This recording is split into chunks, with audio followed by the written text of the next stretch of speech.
When the power goes out, it doesn't feel dramatic. No explosion, no warning, just silence and confusion. People think darkness is the danger. It's not. Human behavior is. The first instinct is movement. Go outside, find others. That instinct gets people hurt. Crowded places feel safe when systems fail. They are not. Crowds amplify fear. Fear spreads faster than light ever did. Underground spaces trap more than people.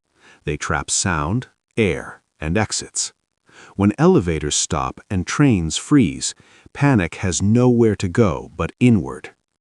Glass buildings promise visibility. They deliver vulnerability.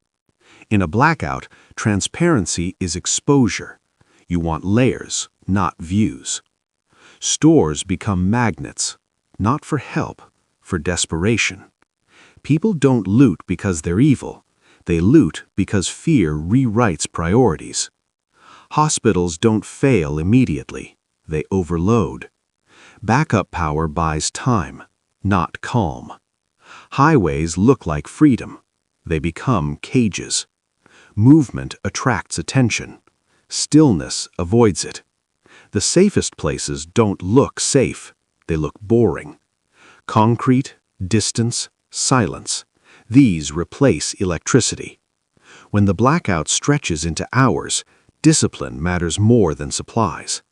The biggest mistake is assuming help is coming soon. When the power goes out, survival isn't about where you go.